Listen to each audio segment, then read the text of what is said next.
Leading off, this is one of the top offenses in the nation. They're in the top 3 in the country in 6 different offensive categories.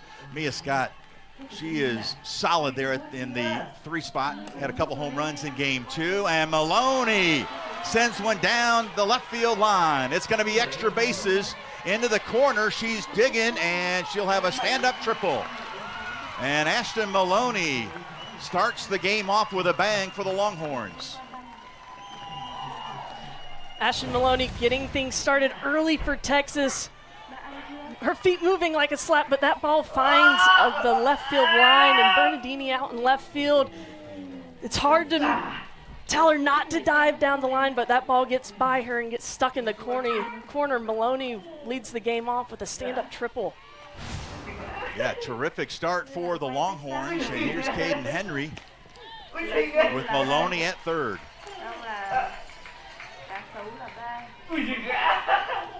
I talked about this offense, top 3 in the country in batting average, runs, RBIs, OPS, hits, and on-base percentage.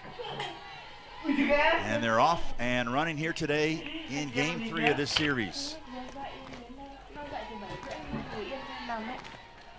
Raylan Chaffin gets the start again. She got the win in game 1, the loss in game 2. She's won 16 of her 19 decisions so far.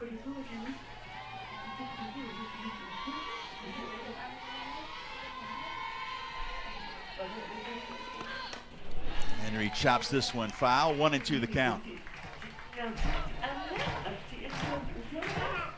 This will be the 3rd game against Texas for Chaffin, and she's going to throw the ball hard, upper 60s, work her curve and her changeup, and that changeup's going to be really important because, like I said, this is the 3rd appearance against Texas, so she's got to find a way to reinvent herself. As the Texas hitters make their adjustments, she's going to have to make some of her own as well. Yeah, in case you missed our broadcast on Friday in game 1, Mike White was talking about that they were having trouble with trying to time Chaffin. They made some adjustments and obviously made some big-time adjustments in game 2. And now it's almost like the game within the game, Brittany, right? Trying to punch, counter-punch. When it comes to seeing a pitcher again for the 3rd time. Yeah, when we were talking to Coach White before the series, he said the last team to adjust loses. So it's going to be all about adjustments. That's why I love game 3s, especially when it's a rubber match. This one's up in the air, drifting back to the wall, and it's off the wall. And it's going to be at least a triple. They're going to hold Henry at 3rd. And so back-to-back triples to start the game for the Longhorns as Maloney scores, and it's 1-0 Texas. That ball was skied into center field, and it just kept carrying. You saw Sierra Sacco kind of drifting under it, and got further than she thought she was. You would almost want to see her bind that wall, then come back to the ball if she had that much time with the ball in the air so long. But Texas barreling up. The first 2 hitters they've seen, back-to-back triples. And it sets up things nicely for Texas. They've got Mia Scott coming to the plate, and boy, what a season she's had, including game 2. How about a couple home runs? Yeah, she was 0 for in game 1, 0 for 2 with a strikeout, made it up for it big time in game 2, showing off her power with the 2 home runs. Mike White says that she's probably the most underrated player in the country, and it's hard to be underrated when you're putting up the numbers that Mia Scott is. She's hitting .452 on the season with 11 doubles. You know, when you're surrounded by superstars that put up like numbers can kind of get lost in the shuffle, but Mia Scott has just been a mainstay for Texas all 4 years. And you're talking about some eye-popping numbers. I mean, Henry was just hitting .489. You talked about Scott now at .452. Taryn Mowat McKinney still out there talking with Chaffin. She did strike out 6 Longhorns in game 1. That marked Texas's season high in strikeouts in SEC play. And that's the 14th game of the season with at least 5 strikeouts for Chaffin. But a tough start for Chaffin and the Bulldogs, trailing 1-0 after 2 hitters. And here's Mia Scott.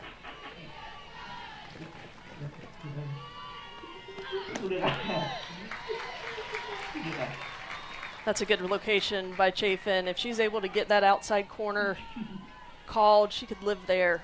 But we did see in our highlights, Mia Scott took a pitch, bound a ball off the plate over the left field wall too.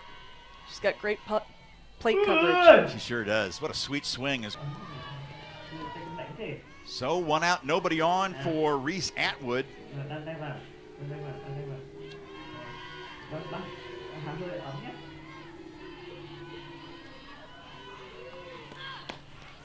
Inside, 1-0 the count. So many of these Longhorns have such terrific resumes, including Atwood. Broke the school record for career runs batted in. Broke 6 single-season records last season alone. The career RBI records as a junior. I mean, we're halfway through this season, and she's still adding to that total. And then she's got a whole nother season next year. I mean, the numbers that she puts up are just incredible. Yeah, they're jaw-dropping, no doubt about that. And having another terrific season this year.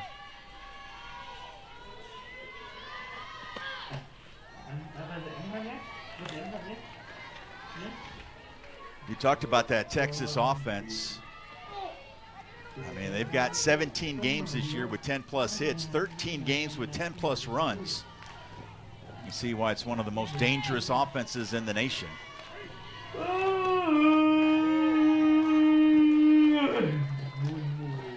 And going into Game 3, even into this series, you know Texas is going to put up some runs. There's no doubt that they know how to score with the long ball. They've got speed.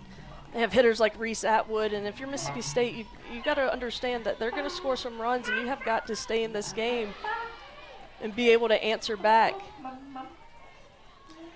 I like when you asked Coach Ricketts this week during our Zoom call about that. You're going to face some adversity this weekend, and how do you keep the team pumped up and not let them get down? You can't let the other team steal your momentum. This game is all about momentum, and it's early in the game, top of the first, down by 2. They need to stop the bleed, get back in the dugout, and let their bats go to work. That smashed down the left field line. It's a fair ball, and it's going to be a double for Atwood, although you see Nadia Barbary, she's saying that it was a foul ball. Yeah, that was close. See the umpires, they're going to get together.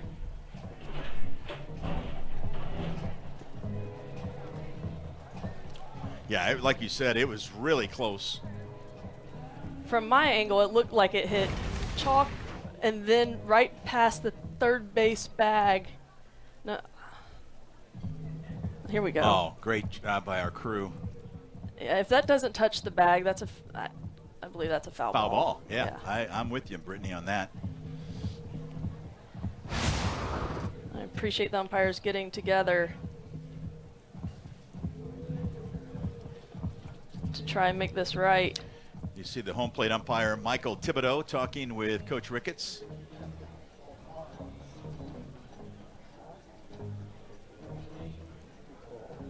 And will we have a challenge? I believe that's, even though it wasn't presented. Mississippi State is challenged in the previous.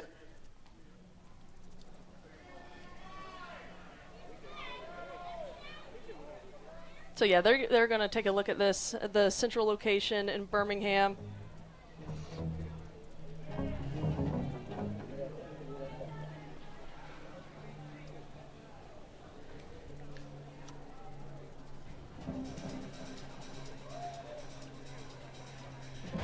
We had 4 replay reviews on Friday. I'll check this out.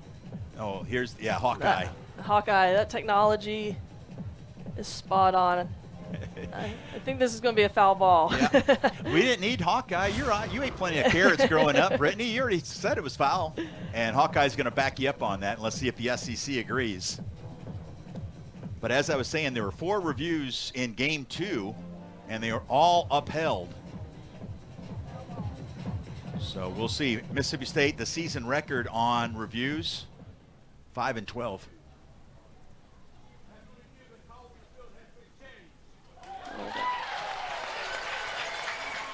And there we go.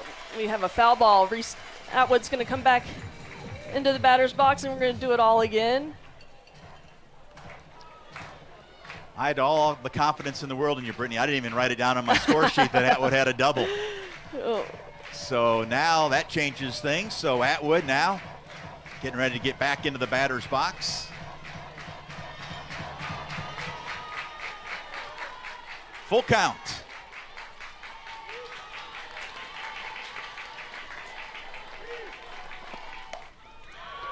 Line sharply.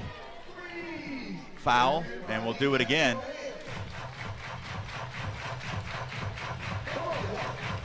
This is the 27th appearance of the year for Chaffin. Her 17th start. She's completed 12 of her first 16. Has a terrific strikeout to innings pitch ratio, 130 in 110 innings.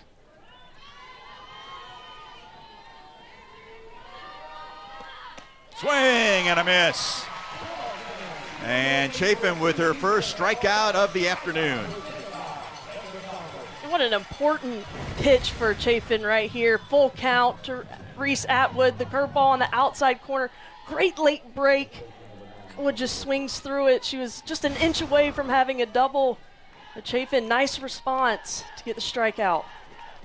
So here's Mitchell with nobody on and 2 outs. Mitchell, the first baseman. The first Longhorn that hasn't, that's not hitting over 400. She's at 398, though, so just south of it.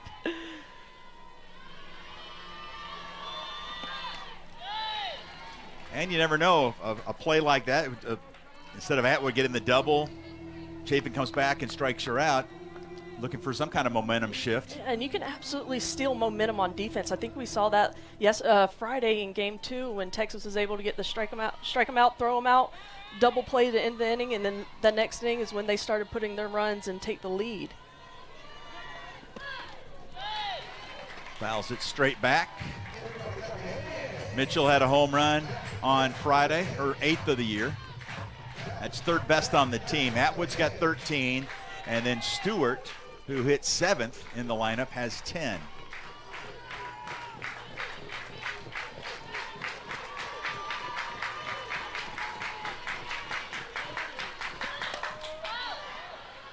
Popped up. And Bernardini makes the catch, and that will take care of the Longhorns. So location and changing speeds is something Coach White from Texas said was so important for all of his pitchers to really focus on if they want to be successful.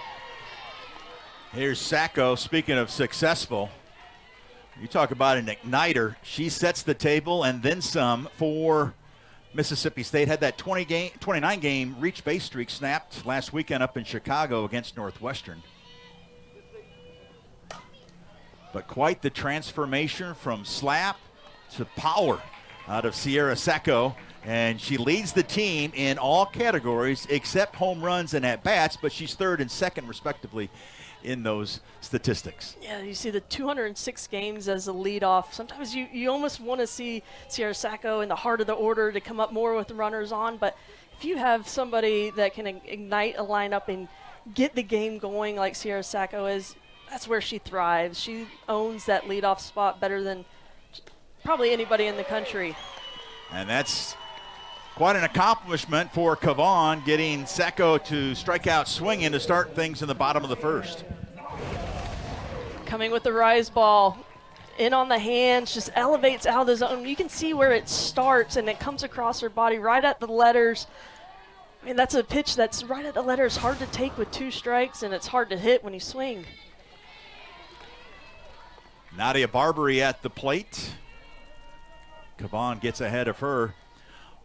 Samantha Ricketts was talking about, obviously singing the praises of Sierra Sacco, but she was quick to point out that if not for Nadia Barbary protecting her, Brittany, Sacco probably wouldn't have the numbers that she has. Yeah, you can't just pitch around Sierra Sacco to get to Nadia Barbary. We saw that last weekend when Sacco was intentionally walked and Nadia came up with a grand slam.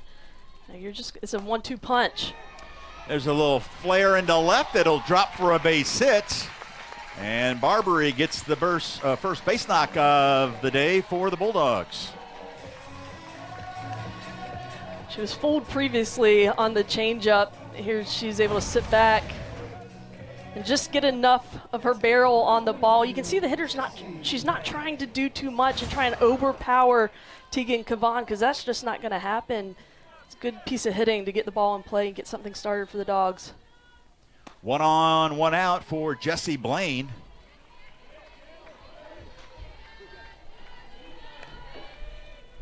Blaine out of Pike Road, Alabama. She's had the hot bat lately. That average now up to 344.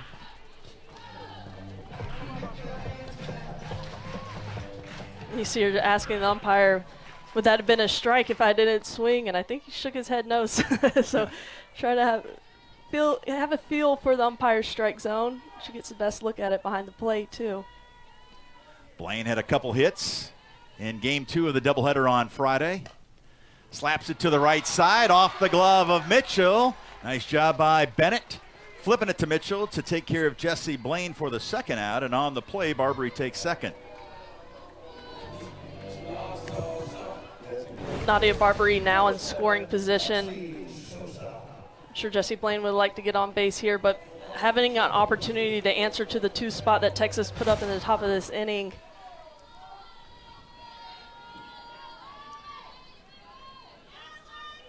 Bulldogs trying to answer here in the bottom of the first with Sosa at the plate. Fouls this one straight back. And Mississippi State has had a lot of success in the first inning this year, as has Texas. They've set the tone early with their bats. And Texas was able to score 2 in the top of the first. Mississippi State trying to have a counterpunch here in the bottom of the first.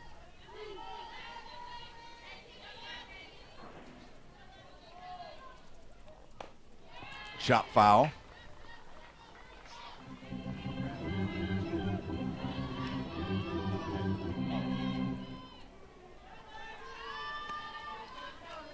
Sosa's got to guard the dish at 0-2 with Barbary at second.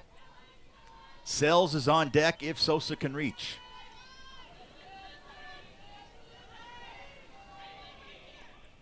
Swing and go on, and she's really kept up to date with the technology, and as the game changes, she's evolving right with it, and these hitters just always find so much success when they play for Coach Ricketts.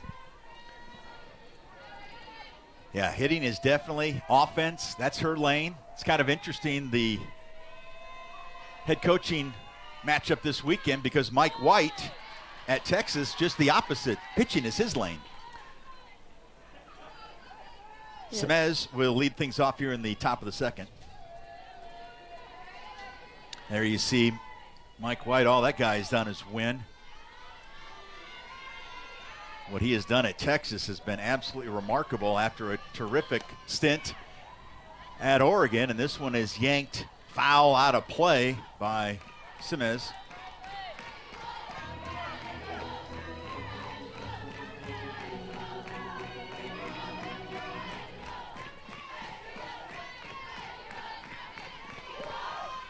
Texas started this game with back-to-back triples. First time this season they've been able to accomplish that by Maloney and Henry.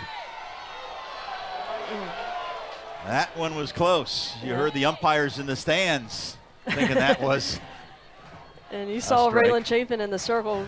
Doesn't have much emotion, but she wanted that pitch because she knows how important it is to have a changeup in this game.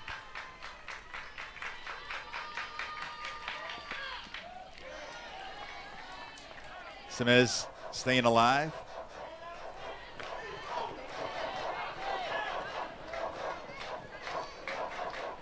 We talked about the back-to-back triples by Maloney and Henry, and then Scott with the sac fly. That's now 166 career runs batted in for Mia Scott. Ties her for 4th on the program's career RBI list. And there's a base hit up the middle by Semez. And the 3rd hit of the day for the Longhorns against Chaffin. Yeah, this one was on the changeup, trying to change speeds here. You can see how she gets out in front, but her hands stay back, is able to barrel this pitch back up the middle.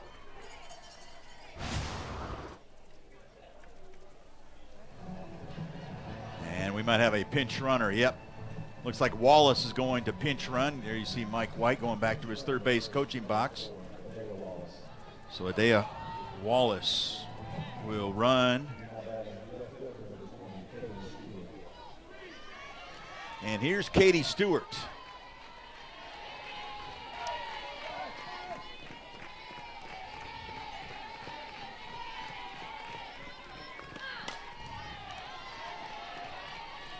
Not your typical number 7 hitter with 10 home runs, 55 runs batted in.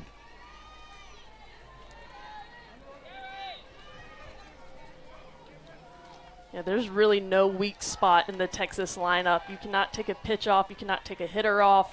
Up and down the lineup. Yeah, they got some power and then some. I mean, they can hit for average. They have got pop.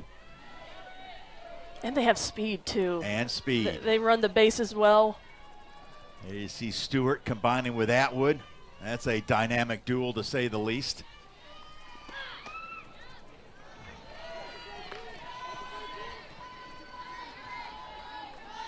And you see those two combining for 23 home runs, and the RBI numbers. Looking at Texas's stats, the RBI numbers really just are eye-popping.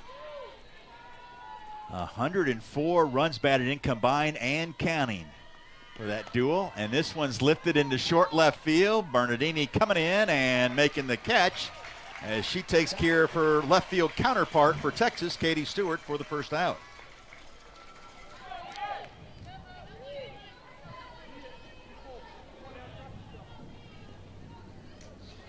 So 1 on, 1 out for Leanne Good.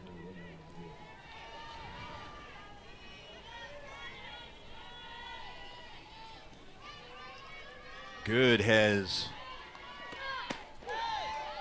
well, there's a snap throw down to first, and Wallace dives back safely. But Good moved to shortstop after the highly decorated shortstop Vivian Martinez injured her knee in the fall. And she's been, according to the folks at Texas, they call it a blessing, and I can see why. She really has been, and stepped into that position. Only had played short twice before this season. She sends one down the left field line. Bernardini with her second putout of the inning, her third of the game, and there's 2 outs. Ryland Chaffin is just a competitor in this circle. The first inning gives up the back-to-back triples, 2 runs, and then comes back and gets 1, 2, 3 in order. And then this inning, a leadoff hit up the middle, and she's responding to the next hitter. She's just really attacks hitters and doesn't let what happened the previous pitch or inning really affect what she's doing moving forward. She has that one pitch at a time mentality and just a dog. Yep. Former LSU Tiger, now Mississippi State Bulldog. Trying to take care of Bennett to end this top of the second inning. Bulldogs will have Sells, Edwards, and Bernardini coming to the plate in the bottom half of the inning, and Bernardini with the hat trick. She gets all 3 putouts here in the top of the second. From everywhere he goes. Sells leading things off here in the bottom of the second inning.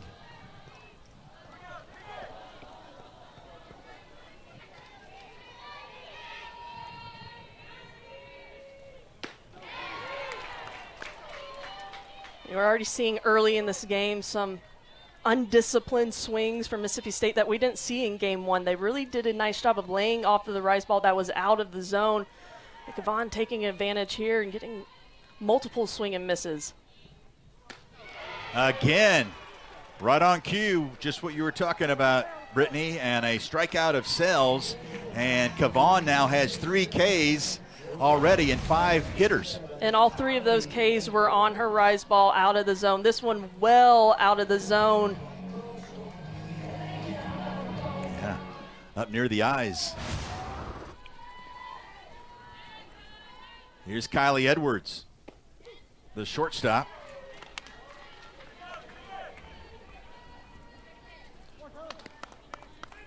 Even if you know that rise ball's coming, as most of these players do, because it's the best pitch that Chaffin has, it is still very difficult to lay off. especially if you're kind of pressing. I know we're still early in this game, but Mississippi State down 2 runs, trying to get something going offensively. You can get out of your process, out of your plan, and that's when you can start chasing. Edwards now ahead of the count, 2-1, especially here at home. State is hitting 62 points higher at home, and its slugging percentage is 211 points higher than when they're on the road. But as you mentioned earlier, facing one of the top pitchers in the country in Chaffin. That was a great look by Chaffin. I really like that pitch on the inner half. Just misses the corner.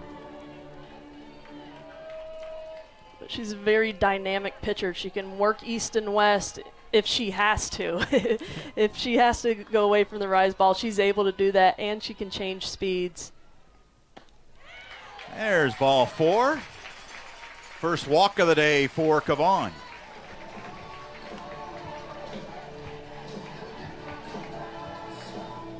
Chaffin had 18 strikeouts earlier this year against Texas Tech. That was on Valentine's Day.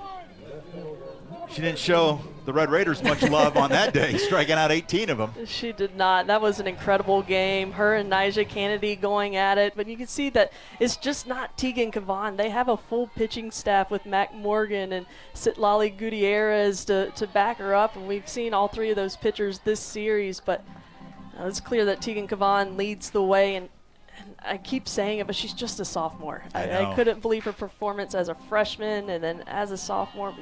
We're blessed to have 2 more years after this of watching her deal in the circle.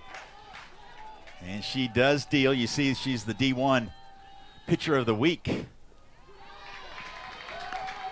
But right now, Bernardini at the plate with 1 on and 1 out with a 1-1 count. 1 for 5 in the series. To the right side, that's Katie Bennett taking care of Bernardini for the 2nd out. Edwards takes 2nd. So the Bulldogs will have a runner in scoring position for Riley Hull. Yeah, back-to-back innings. State's able to get a runner on and move him into scoring position with 2 outs. Last inning, unable to do anything with it. Looking for that big hit to try and chip away, get into this game, get some momentum back in their dugout. Tried to bunt her way on. Not a bad idea by Riley Hull. Fouls it off. We talked with Coach Ricketts during the week on the Zoom call, and I asked her what would be some of the keys. And one of them, she said, timely hitting. Well, this would fall into that category, a 2-out base hit to bring in a runner. Yeah, because with a pitcher like Tegan Chaffin in the circle, you're not going to get a ton of opportunities with runners in scoring position because she's that good. So when you do get that opportunity, it is so important to take advantage of it.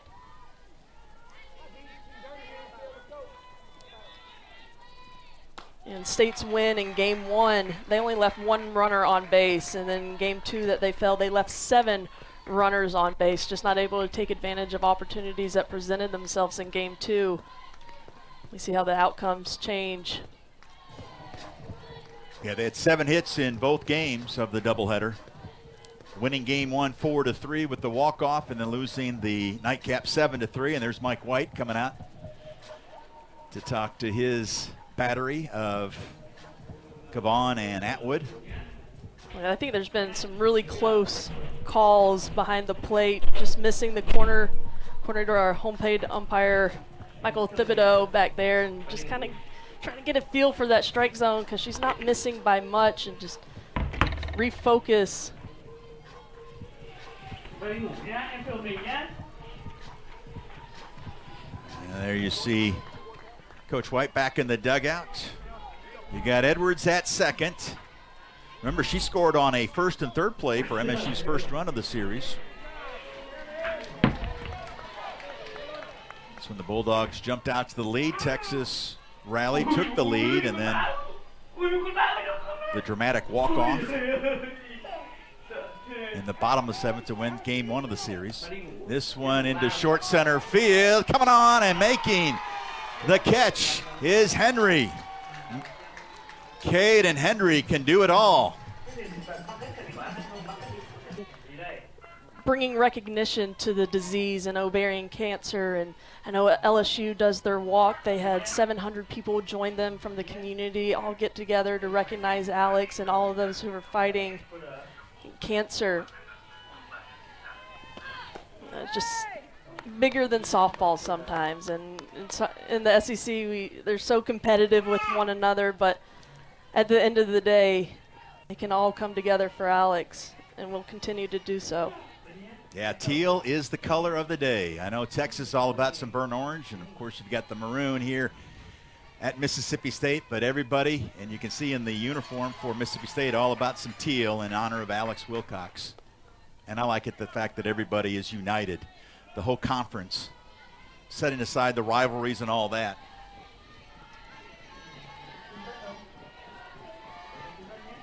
Maloney leading things off. She tripled to start the game, and this one's slap foul. That triple, the second for Ashton this season, the third for her career. 5 Texas players now have 2 or more triples this season.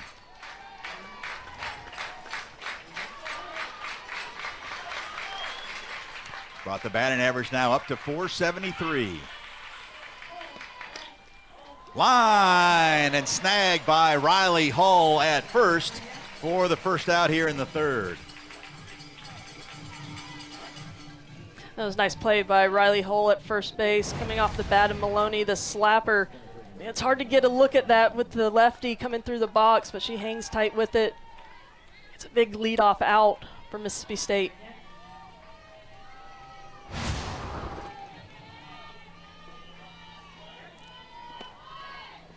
Showing bunt. That's Caden Henry, who had an RBI triple her first time up. Mia Scott is on deck.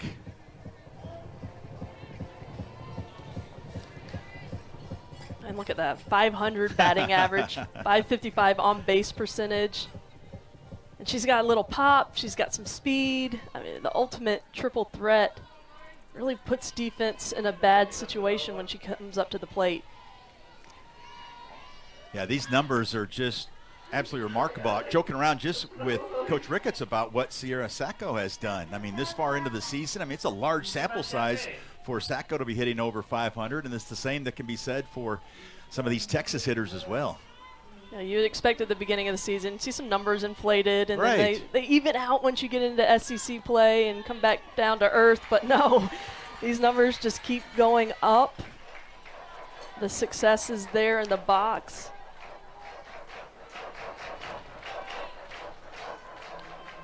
One and two the count. Chaffin.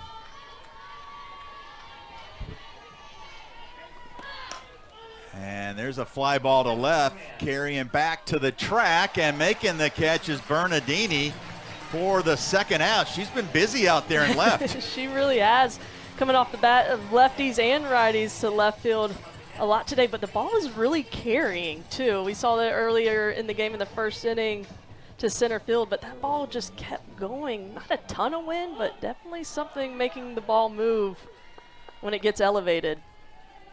Actually had the sun now has come out here in Starkville. Didn't see any of that yesterday. Mother Nature was the big winner yesterday. A lot of rain in the area, and glad we're getting this game in before some big boomers come. Supposed to be some severe weather overnight here in the Starkville area. Mia Scott had that sacrifice fly, her first plate appearance. Ties her with Lindsey Stevens for 4th most runs batted in her career. But a ground out to Kylie. Runs, 3 doubles and a triple. Just a freshman.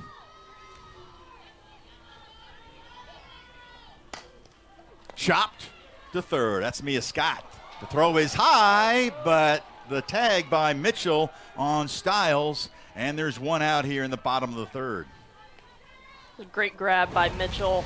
at first base. Scott's able to field this cleanly, has plenty of time, just sails that ball, but Mitchell's smart enough to come off the bag and then drop her glove immediately to get the tag right before Stiles steps on the base. We saw a lot of good defense on Friday, too. Not a ton of strikeouts for either pitcher, but the defense was there backing them up. They're doing it again. And here's Sierra Sacco, struck out swinging to start the bottom of the first. She entered this weekend with just 8 strikeouts on the year, but Chaffin and Gutierrez have combined to strike her out 4 times.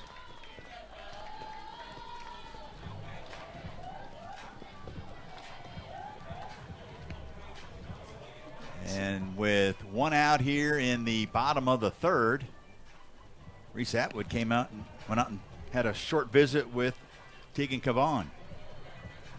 And when talking to Mike White this week, he mentioned how this is more of a peer-led, a player-led team as opposed to last year when they were just so young. Now they got juniors and upperclassmen leading this way, and when a team can do that. Fly ball deep right field on the track, and making the catch is Maloney. Sacco nearly dialed long distance with that swing. That one sounded good and looked good off the bat. I don't think the wind has much carry into right field today. Took Maloney all the way back to the warning track. So 2 outs, nobody on for Nadia Barbary.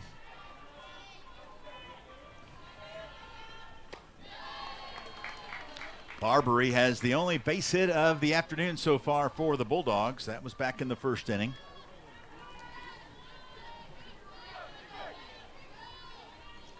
Jumped her batting average up 6 points, now to 371.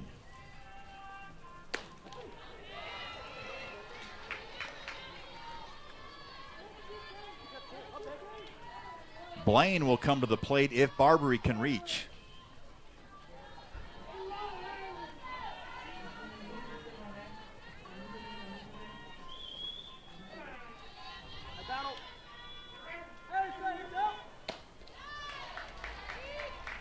It's the second time through the lineup for Tegan Chaffin, and when she started game 1, first time through the lineup, really used her rise ball a lot.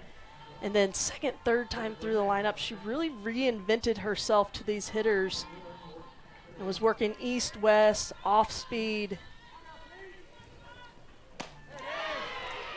and not as much rise unless she had 2 strikes second and third times through the lineup. It's just the pitch calling, the mental game, and not giving the hitters the same look twice.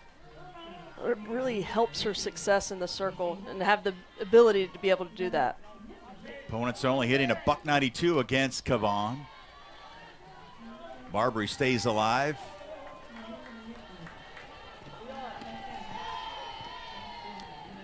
Two and two the count.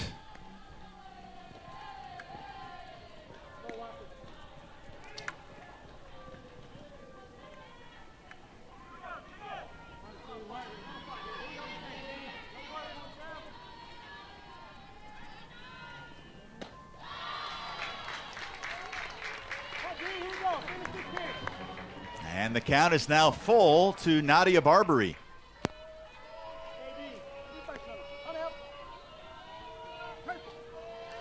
She's got a .430 on base percentage. She's trying to reach base here with 2 outs in the bottom of the third. Fly ball deep left field, but that's going to be hooking foul. She got all of that Whoa. one. It just ran out of field. Yeah, she smoked it. She's another one that's seeing the ball well, has had a hit in every game this series. And as a hitter, even if that's foul, it feels good.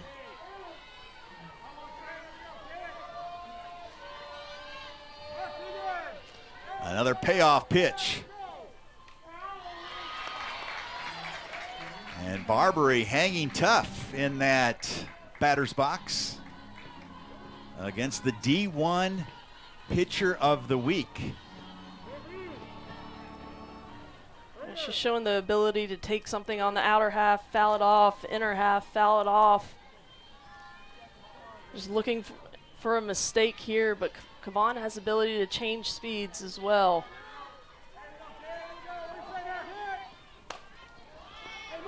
That's Mississippi State hitters in a game 3. This is really where even the slightest decisions and pitch calls and locations really matter. And it's a back and forth, pitch by pitch adjustment and chess match for each team, each player. These are the games that you're really tired after.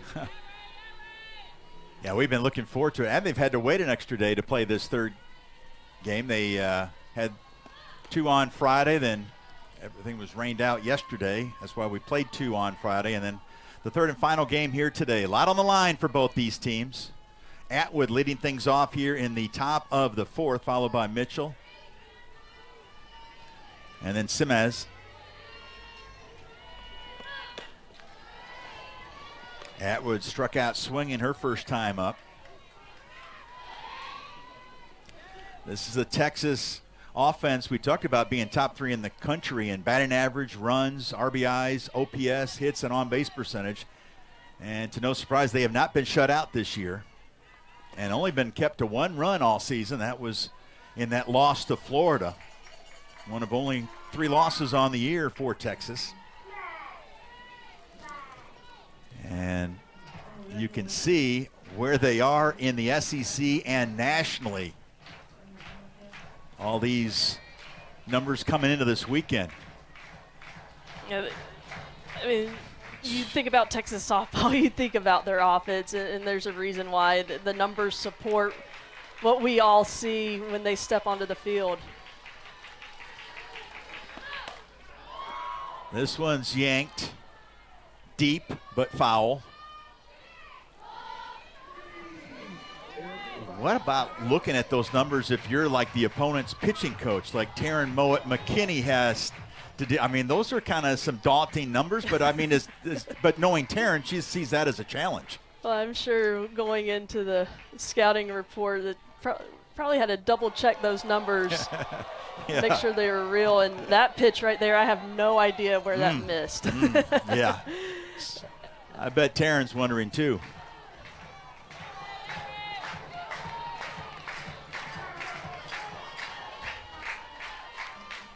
Full count to Atwood. And ball 4. And Atwood coaxes the walk to lead things off here in the top of the 4th. Yeah, a couple close no calls in that at bat. Gets a leadoff walk for Texas.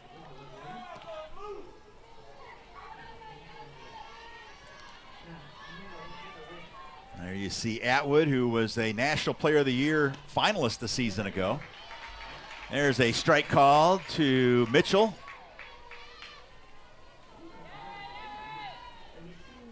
Atwood broke 6 Texas single-season records a year ago. Here's Mitchell, who's will bunt, and it's beautifully placed, and it's going to be a bunt single for Mitchell, as you can't draw it up any better where Mitchell placed that one. And there's 2 on with nobody out. And this was intentional. She didn't just happen to put that ball there. She knew where she wanted to put the ball down, found a hole in the defense. And that's just impressive. We were just talking about their power numbers and their home runs and their slugging percentage, but they do the little things right, and that's what Coach White says.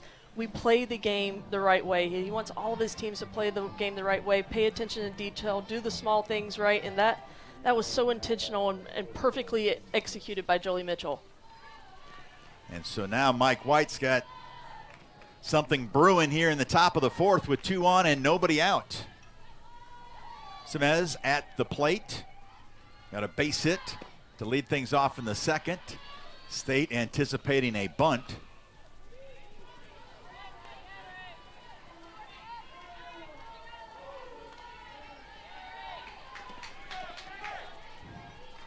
You see Katie's numbers on the year. Finally, someone hitting under 300, the only one in the lineup today.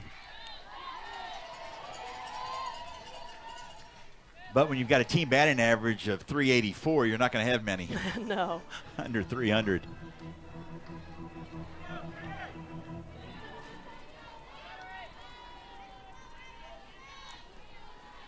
Key moment of this game with 2 on and nobody out here in the top of the 4th. The number 1 ranked Longhorns leading already 2-0, and this one's bunted foul.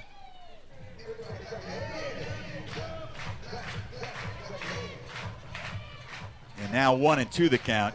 You take away the bunt, you would think. Yeah, defense can go back. Corners can have some more range. Chaffin able to throw her best pitch here.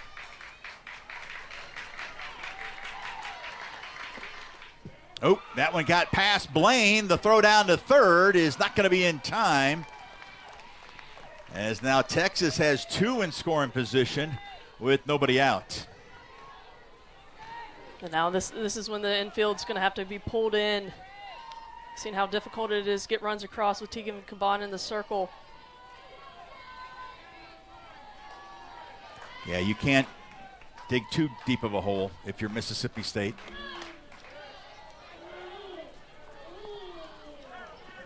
The hitters on both sides, especially Texas, have been tough outs. We've seen hitters foul off pitches, have long at-bats. Just extending at-bats, having Chaffin throw more pitches, seeing more from her, getting their timing down. The more you see a pitcher, the more your timing can start to match up.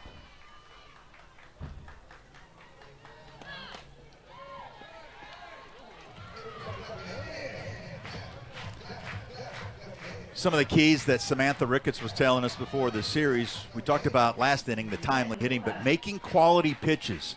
I mean, they got to be sharp in every area, and Chaffin's trying to make a quality pitch here with a 1-2 count.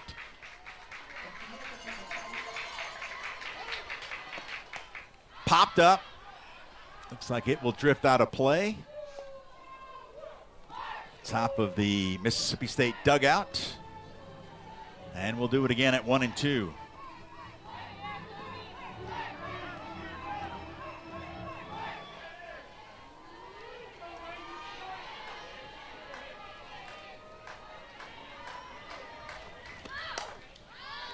Popped up, short center field, long run, and making the catch is Sierra Sacco. And it's too shallow to try to tag the runner at third, and so Sacco with the put out, and there's 1 out. It's an understatement of a long run. She had to cover some ground, respecting the power at the plate. Heels were almost on the warning track and covered some ground to get to that ball. She's got some giddy up, no doubt. Good look at the former Louisiana Tech Bulldog, now Mississippi State Bulldog. Swing and a miss on Katie Stewart. She flew out to left back in the second.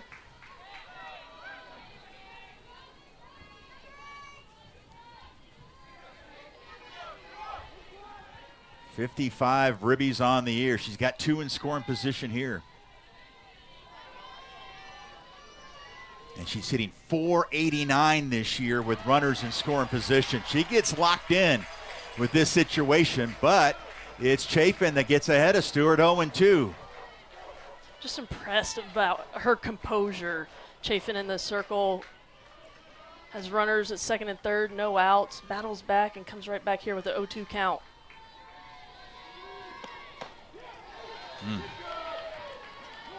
Chaffin thinking maybe Stewart might want to go fishing on a Sunday afternoon. It's a beautiful day for it. Yeah, it is. But not today No. for Stewart. Now the temperature is supposed to be in the 80s in Starkville.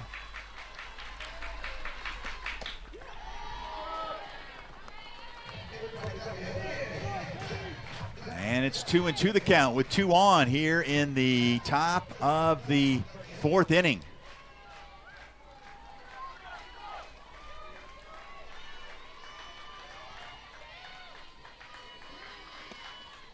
In the dirt, nice job by Jessie Blaine, not allowing that one to get past her.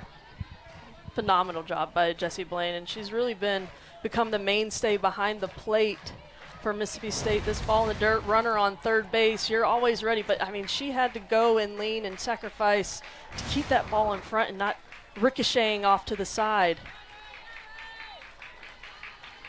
The 3-2. Ball 4, and Stewart, how about that at bat? Falling behind 0-2, but working the walk, and they're loaded with only 1 out. That was an impressive at bat. I think Chaffin would want a couple of those 1-2, 0-2 pitches back where, you know, you wanted it off the plate, but you still have to be competitive in those pitches. And here's Leanne Good. Played quite a bit her freshman year. Then she had a wrist injury last season. This one's popped up. Stiles will make the catch. And there's 2 outs. We talked about it earlier in the game. Well, you can build and create momentum on defense, and I think if Mississippi State is able to get out of this jam, then they're going to carry some momentum into the dugout offensively to get back into this thing. But Texas could really break it open and has the opportunity here with the bases loaded. And you see Coach White there on the left talking with Bennett, who is about to step into the batter's box. This is more that chess match, right? Yes. Going over talking to assistant coach Steve Singletary about strategy, giving Bennett, you know, a game plan here, what to look for, what to see, and because this is a critical moment in this game. Who's going to take the momentum out of this inning?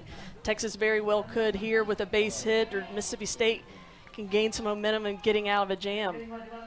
Yeah, I know it's only the top of the 4th, but you can feel the screws tightening. Yes. There's some tension here at News Park. Bases loaded, 2 outs. Katie Bennett flew out to left her first time up. That completed 3 straight putouts for Bernardini out in left field.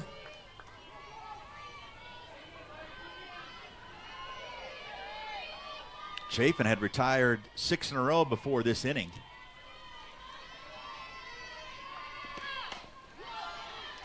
And getting ahead of Bennett. Now this is when we want to see Chaffin make that 2-strike pitch off the plate, but also making it competitive around the zone. But nothing that Bennett can square up. She's hitting 500 with the bases loaded, so she's been in this situation and has had success. Chaffin has to throw her best pitch right here. And we're going to do it again at 0-2. Yeah, that number just kind of jumps off the page, what she's done with the bases loaded this year. Hitting .342 overall, but as Brittany just mentioned, hitting 500 when they're loaded. But when they're in scoring position, she's only hitting .240. So she really gets locked in, and that one is a ball. The entire Mississippi State team in the field, they were all heading to the dugout. Wow, that was close. Right off the corner, and that's a great competitive 2-strike pitch. Popped up, heading back our way, stopped by the netting. Take another look at this 0-2 pitch. Jessie Blaine doing a nice job making that look pretty too. Yes. She's ready to go back to the dugout, but you got to have a short memory. The most important pitch is the next pitch right here for Chaffin. The 1-2.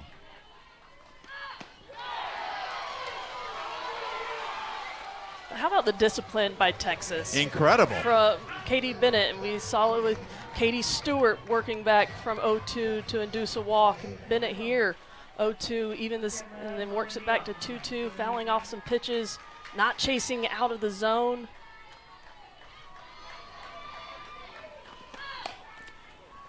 That's Edwards slinging it over to take care of Bennett. And Chaffin gets out of the mess. Coming up, we'll be talking with Mike White, the head coach of Texas, and get his thoughts. We're halfway home here in Starkville.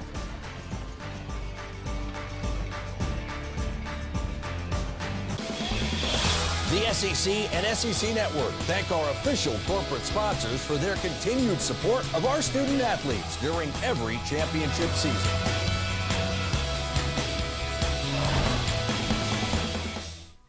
SEC Network, your home for SEC baseball. Expect the unexpected. Let's go. Touchdown. I love it. He has got it. The United Football League returns to ESPN March 30th. Will Colmeyer alongside Brittany McKinney back here in Starkville, being joined by Texas head coach Mike White. Coach, appreciate your time. How about a couple takeaways for the first 3.5 innings? Well, obviously we got off to a really good start there, with a couple of triples and scored a couple of runs. That's good, but now we got to keep the momentum going on our side. Tegan's pitching well, doing a good job. Coach, a missed opportunity this last inning, so you pull your team off to the side. What's your message to your team right now? Make the adjustment. I mean, right now we're underneath everything. We got to get on top and drive the ball a little bit better and take advantage of these opportunities. Coach, really appreciate your time. Thank you. Hooker. Good luck the rest of the way. You bet. Yeah. Mike White. Really appreciate not only his time during the week, but doing that interview, just like Coach Ricketts from Mississippi State. It really takes you inside the dugout, doesn't it, Brittany? Yeah, it does. It gets it inside of where their head is and what they're telling their team and what we can look for, those adjustments. And Texas has been flying out a lot this game.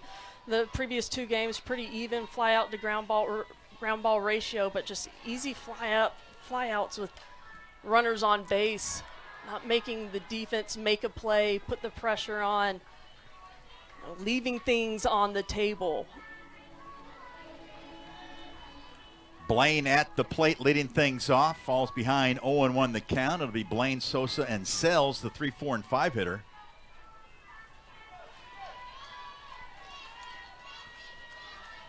Blaine in game 2 on Friday picked up her 7th multi-hit game of the season, and she gets a base hit here. Nice piece of hitting. Goes the other way, didn't try to pull that, and it's a leadoff single for the Bulldogs here in the bottom of the 4th. And if you're Coach Ricketts, it's exactly what you want to see from your team. Stealing that momentum last inning, getting out of a bases loaded jam, and then your offense and Jesse Blaine first at bat gets a base hit to keep things going, keeping that momentum, getting the crowd into it. As we're in the 4th inning, and you've got a stud in the circle, you've got to take advantage of this momentum while you can. Here's Greta Grassel, pinch running for Blaine.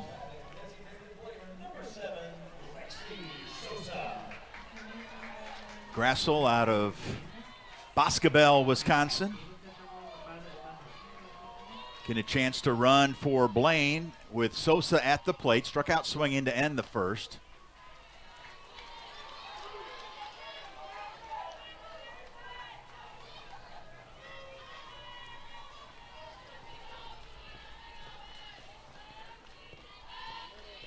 Sosa 1 for 6 in the series. It was a big hit, solo home run.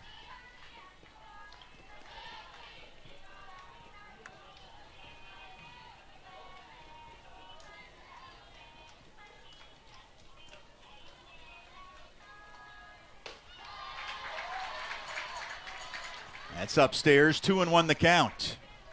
Showing some of the discipline that Coach Ricketts mentioned to us when we got to talk to her.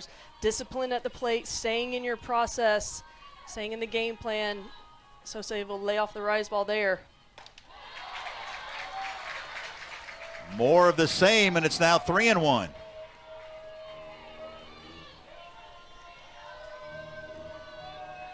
Coach White telling us this week that by far Cavan is the ace, still looking for that number 2.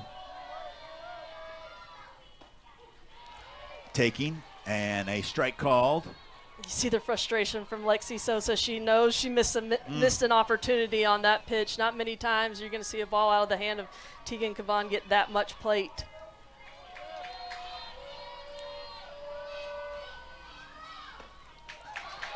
And a walk to Sosa, and there's 2 on with nobody out, and it's the first time today that the Bulldogs have had 2 runners on in an inning against Tegan Chaffin.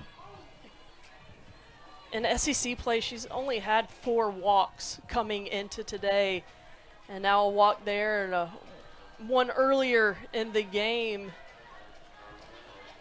I think there's been some discrepancy from both sides with the zone, but Tegan Chaffin, no walks in game 1 or in her appearance in game 2, really is able to locate her pitches, so chance for the pitching coach, Patty Ruth Taylor, to come out, have a word and a conversation with her pitcher.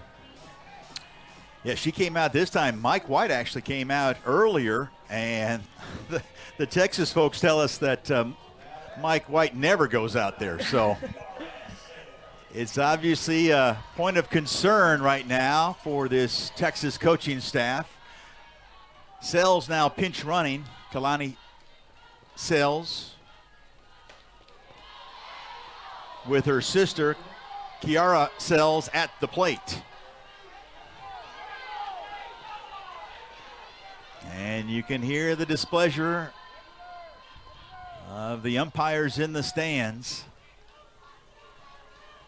0-1 the count. That's a big pitch to get ahead of Sells. And that'll even things at 1-1. Sells, one of the 3 strikeout victims on the day for Chaffin.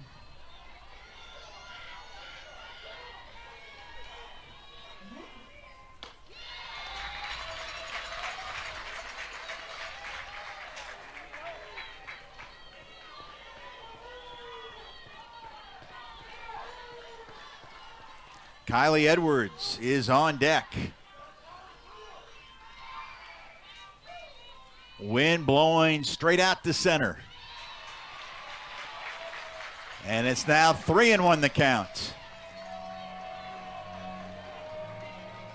A much better job third time through the lineup for Mississippi State being disciplined. Early in this game, they were chasing out of the zone. Here they've really locked in.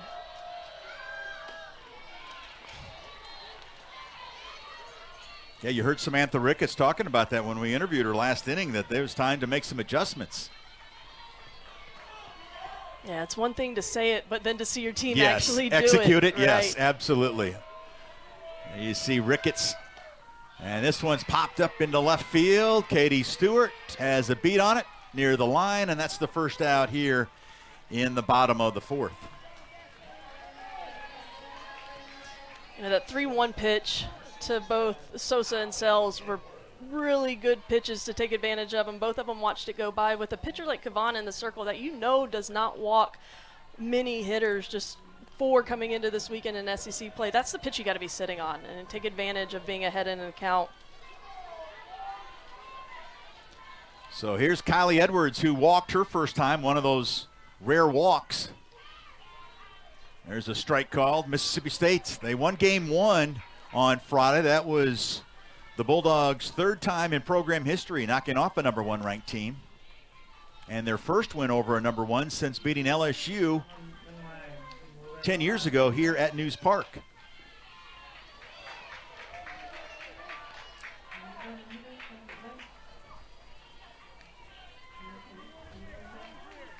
Edwards had a slow start this year.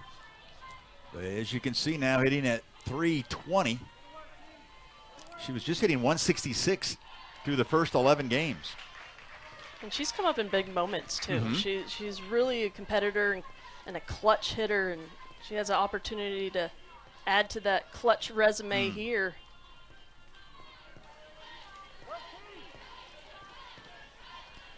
Singled and walked twice to reach base 3 times in game 2, and this one's lifted down the right field line, snagged by the right fielder Maloney, and both runners were off the base and couldn't get back in time to tag, and there's 2 outs, and the runners stay put at first and second. This was a good piece of hitting by Kylie Edwards, but it's the little things in tight games that make a difference. If that ball gets down, Grassel's going to score from second base if she's standing on the bag. If she makes the incredible catch that Maloney did in right field, then she's able to tag. You see it across the board, you know, just the small base running mistakes can have big implications. Well, and that's what Samantha Ricketts was talking about, that they have to have great effort in every phase. She knew it was going to be a challenge, and they were excited about the challenges of playing top-level teams. I mean, that's why they've played Oklahoma the last 4 years, to get them ready for this kind of competition. And like you said, the small things do matter. Yeah, they're just highlighted even more in these kind of situations. When you get into SEC play, you're playing the #1 team in the country. You have an opportunity to move up 60 feet. You've got to seize that opportunity when it presents itself.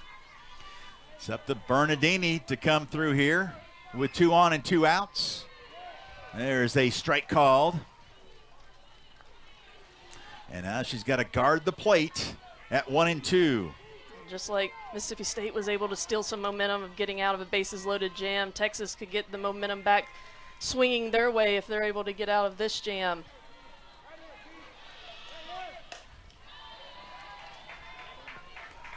Bernardini extended her reach base streak to a career-long 15 games with a single in the nightcap on Friday.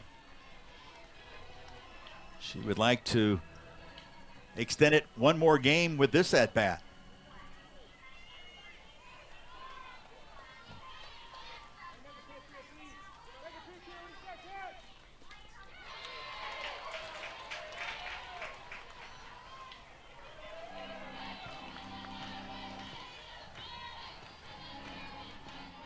Bernardini was hit by a pitch before executing that first and third play that led to MSU's first run in the series. That was in Game 1 on Friday.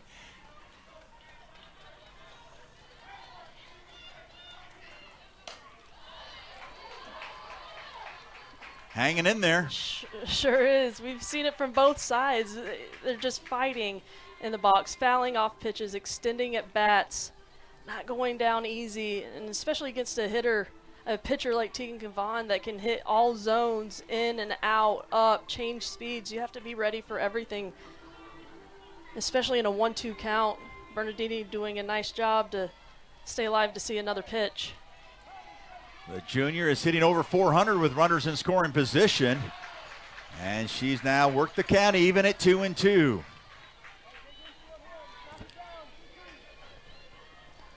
The deuces are wild on the scoreboard over the left field wall. 2 and 2 the count with 2 outs. There's 2 on, and Texas leads by 2. Swing and a miss. And Teague, bases loaded, 1 out. Jam to get Good and Bennett. They keep it 2-zip. Will Colmeyer alongside Brittany McKinney. Glad you're spending your Sunday afternoon with us. We knew we would be in for a treat. The rubber match of this 3-game series. Maloney, who had that leadoff triple at the plate.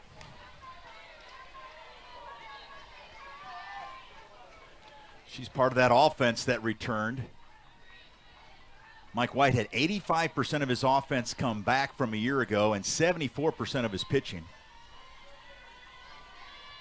Off a team that made it to the championship series. It's amazing when you think about Texas going to the Women's College World Series in 22 and 24. They hadn't been to the Women's College World Series since 2013.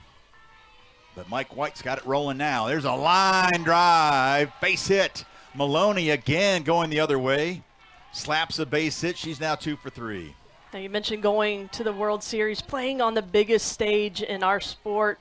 Mike White said you don't get to practice playing in front of 14,000 people. You don't get to practice feeling that pressure until you actually do it. And all of these players were so young last year, have another year under their belt. They've been in pressure moments. They know what it's like. They know how to execute there. And it's paid off this season. And find themselves here in a close ball game, and their bats are starting to show up. That's Caden Henry with a double, and it's going to be an RBI double as Maloney scoots all the way around from first to score. Henry with her second run batted in of the afternoon, and it's 3-0 Longhorns. Ashton Maloney and Caden Henry having a great game so far. Started the game off with the triples, and then this is just a gap shot. Maloney able to score all the way from first base. A little miscue on the relay coming in. Could have had a play at the plate. That's the little things, the base running, hitting your cut, getting the relays in, giving yourself an opportunity to make an out. And here's Mia Scott, who had a sac fly back in the first inning to score Henry to make it 2-0.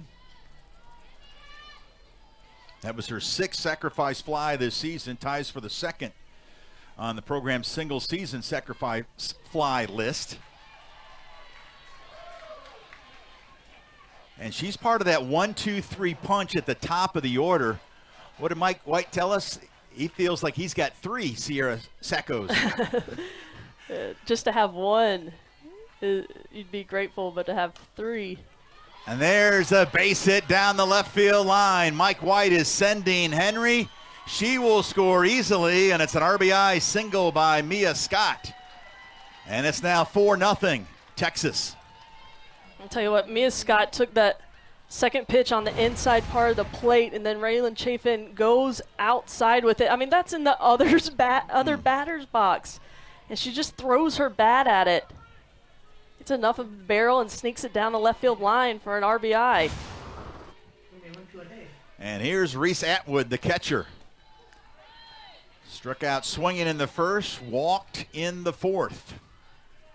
And I tell you what, after Chaffin went the full 7 against these hitters on Friday, came in the game 2, started this game. We're looking at 10, 11 at-bats off of Chaffin for the Texas hitters. And as a whole, she's done a great job, but these hitters are so good, and the more opportunities they get to see the same arm, just probability, they're more likely to get a barrel on the ball. And later in this game, this inning, we're seeing 3 back-to-back hits leading to 2 runs. Yeah, you're right. They are so explosive, those bats, and making the adjustments. I mean, you don't get the records that they're cranking out offensively. I mean, we talked about last year's team that set records in home runs, walks, on-base percentage, runs, and hits, and they're on pace to re-break those records this year. Records get broken, but you really don't see them broken again the next season. Right, absolutely. Atwood at the plate, 1-2 the count.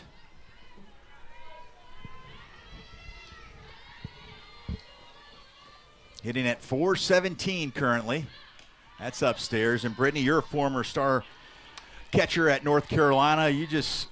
When you see Atwood, there's a lot to like, isn't there? And just an elite athlete behind the plate. We watch her receiving, and then the numbers she puts up at the box, and now really developing into one of the leaders of this team.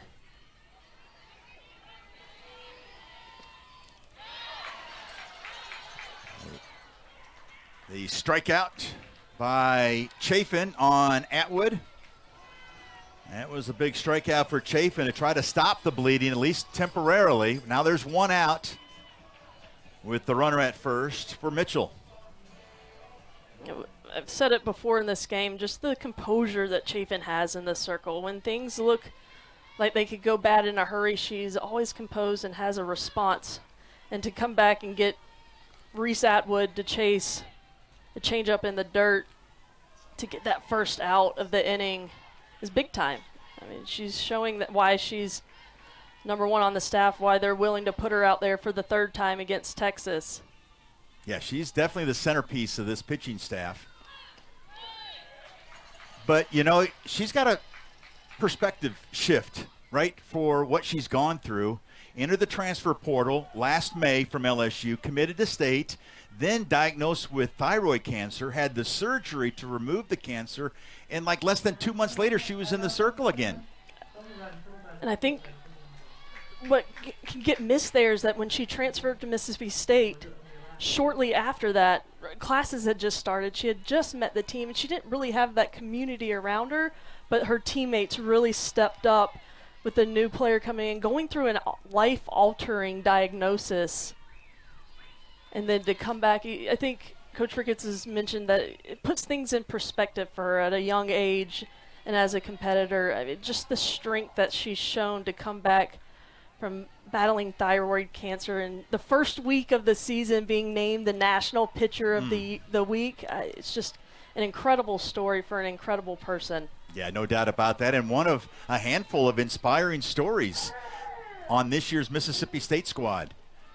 Mitchell now, that pitch is low, and the count is full at 3-2.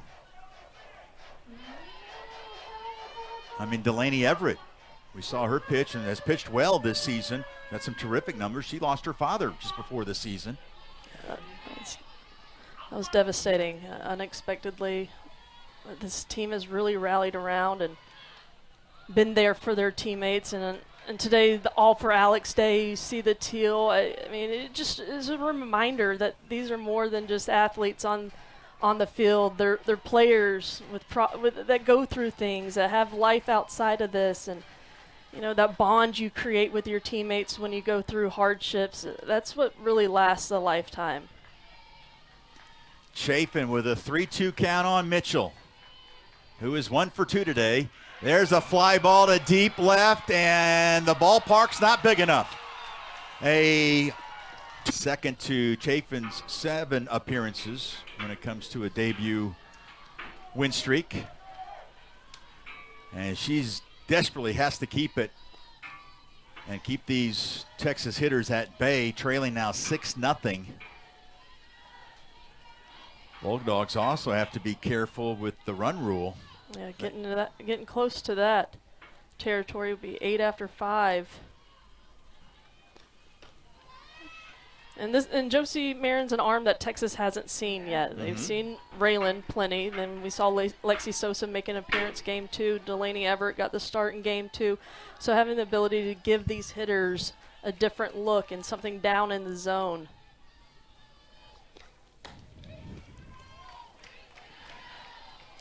Ella Wesolowski, by the way, is the new catcher for Mississippi State, replacing Jessie Blaine.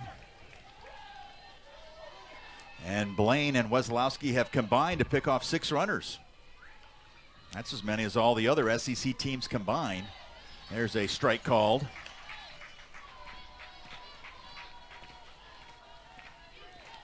There you see Wesolowski,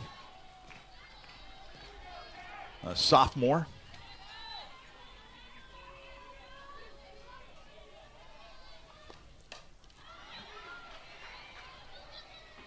Pop up into short right field. That's Morgan Stiles showing off that range. Makes the catch. And there's 2 outs here in the 5th. Nice response by Josie Marin in the circle. Comes in relief, falls behind 3-0, gets a called strike, and then it's a lazy fly ball for her defense. Help her settle into this game. And here's Katie Stewart. 0 for 1 officially. A fly out to left and then a walk back in the 4th. That was when the Longhorns loaded the bases with only 1 out, but Chaffin was able to get a pop-up and a ground out to get out of the mess. Then Mike White looked like he rattled some cages, and a little message to the team after that top of the 4th. And boy, these bats have responded here in the top of the 5th.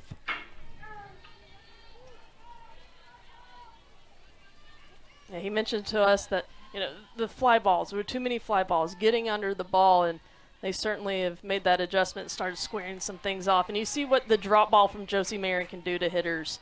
When that pitch is biting and you're going after it, so many times when Josie's on her game that you see hitters fouling the ball into their feet and their shins just because of that downspin and that late break. And when she can place it on the inner half of the plate, it doesn't feel good as a hitter. No. She got an OPS currently at 1,152. That's amazing. 104 at-bats into the season. I mean, I would take that playing wiffle ball. In just about anything, right? Yes. I mean, are you kidding me? That was inside. And to play against this kind of competition. And she hit 7th in that lineup for Texas.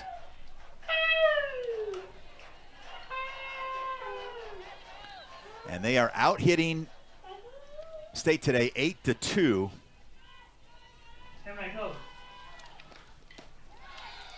And Marin was hoping that would be a strike called. I've seen a couple of those today. Pitcher thinks they have strike 3, but have to toe the rubber and do it again. Chopped past the diving Barbary. And Katie Stewart reaches base for the second time today. 1 for 2 with a walk, and that extends this top of the 5th. Just keeping it simple, not trying to do too much with 2 strikes. Just these hitters are finding barrels. You mentioned Coach White having a conversation with him. He's the ultimate competitor. When we talked with him, he talked about how after a loss he can't sleep at night. He's up at 2 a.m. wondering what he can do differently, and I'm sure after dropping game 1, there wasn't a ton of sleep for him on Friday. And I don't know if you heard the LeBron versation on the Pat McAfee show this past week. LeBron was talking about how there's no sleep after a loss. You have to do something before you go to the next game. If you're sleeping in between a game that you lost and the next game, then you're not doing something right. And he's at the top of his game. Mike White's at the top of his game. They're always looking for a way to get better. Good fouls this one back. Yeah, up at 2 o'clock on the treadmill a lot. At least he doesn't have to experience that much. I mean, that win by Mississippi State was just the 3rd loss of the year for Texas. Yeah, I think he's getting plenty of sleep this season. I was going to say. I did ask him, but do you ever get a chance to savor the flavor of a season like this? Or is it just a grind? And man, he didn't even hesitate. No, it's all about a grind. He was not, I don't take any enjoyment, and that's what kind of led into him talking about up until 2 o'clock after those losses. But yeah, he's having another great year. I know there's a lot of softball left, but 33-3. And they are poised to make another great run in the postseason again this year.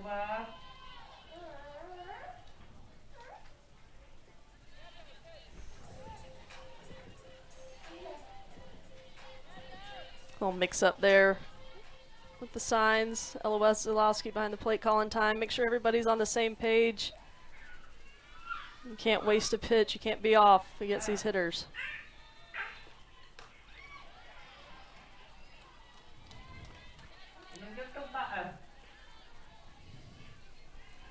Looks like we got a pinch hitter for good.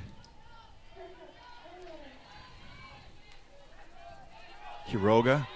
Depth to a very competitive conference already, and you look around the league, there's 1-run games everywhere. Today, Florida and Auburn, 1-run game. Georgia, Alabama had close games. Kentucky and Arkansas ended up being 2-1. So, I mean, it's just the competition in the SEC that anybody can beat anybody on a given day, and it's going to be a grind. It's a grind for them in this conference. Hull leading things off for State here in the bottom of the 5th inning. And just to take your point one step further is that talking about that grind is that you better not let your guard down.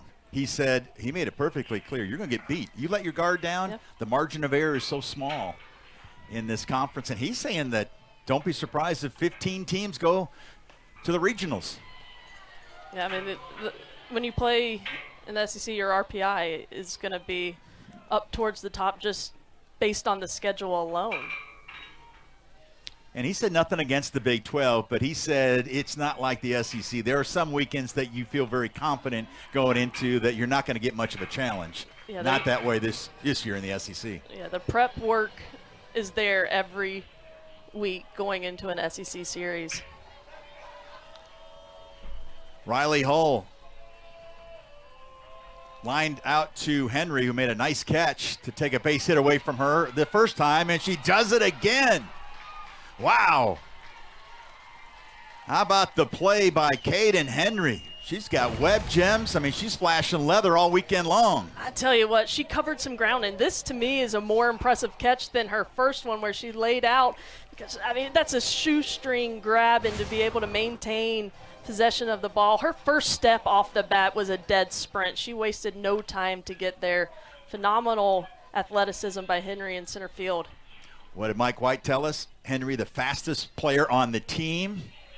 We agree with you, Coach. And she needed every bit of it to catch She that did. ball. Yeah, Riley Hull's going back, shaking her head again, like, what am I going to do? Just make sure don't hit it in the area of Henry. There you go. One out, nobody on for Morgan Stiles. I don't know how you get out of her area, though. She Yes. covers it all. There's a fly ball to deep right, near the warning track. Maloney drifting over and making the catch, and Stiles is retired, and there's 2 outs.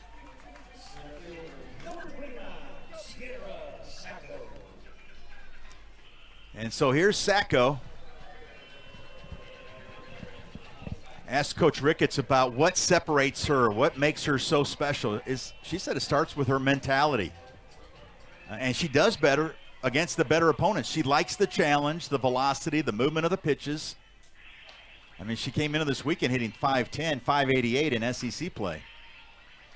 So it's not like she's padding her stats against the Bradley Braves of the world.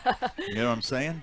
No, she is just so good at what she does, and you can see how much work she puts in and understands the game at a very high level, understands what pitchers are trying to do to get her out, and is able more often than not to outsmart pitchers. And then her ability, her speed, her power, she's the ultimate hitter. You're a former professional, played pro ball for quite a few years, and Coach Ricketts talks about her professional approach. I mean, she makes pitch adjustments in just one at bat. I mean, she changes. She can, and that's hard to do. Yeah, Ricketts, you hear a lot of players making adjustments between at bats. Right. Sierra Sacco makes adjustments between pitches, and that's just puts her on a different level. She's got a 2-2 count with 2 outs, nobody on here in the bottom of the 5th.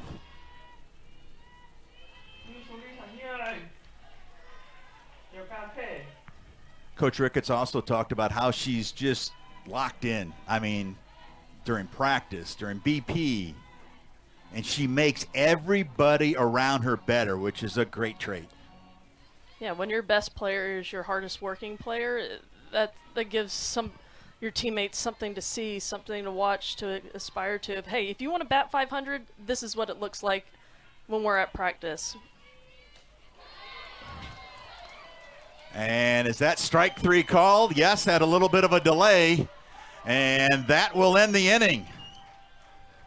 It's yes, 4-3. So they're 0-12, but yet they got an RPI of 9. Are you kidding me? I mean, what is that? You know, I will say I think there are some flaws in the RPI system that are starting to expose themselves and get worked through, but it's that strength of schedule. Yeah, you know, right. They are playing the top teams out of conference, then they go into conference and you're playing the top teams too. Well, Oklahoma.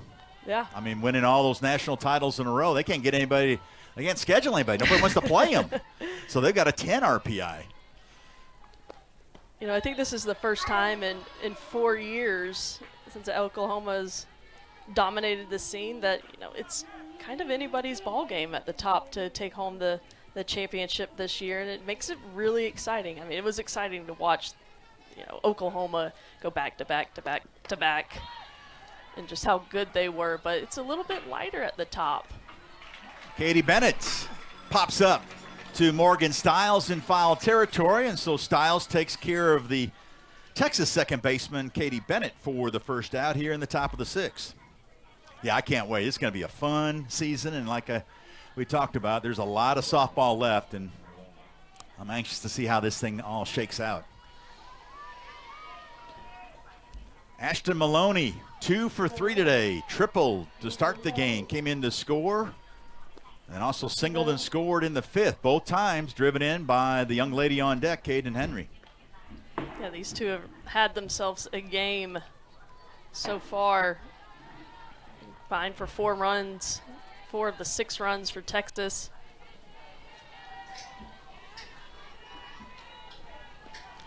Yeah, Coach White was telling us that top three in the lineup has been so consistent. This one's popped up. And Barbary takes care of Maloney for the second out.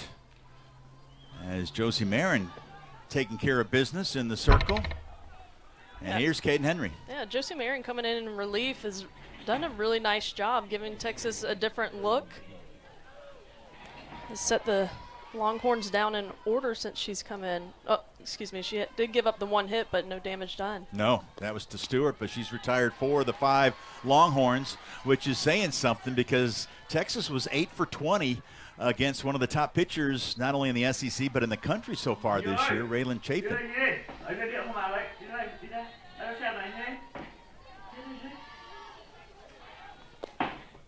Henry with an RBI triple in the first and then had an RBI double in the 5th. Scored both times.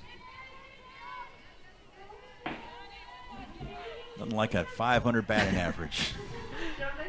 It's just like they're video game numbers. When you look at this Texas statistics and all this stat sheet is it's crazy. Absolutely amazing numbers. And we see how good she is defensively, too. Oh, yeah. Making some great plays in the outfield, swing it.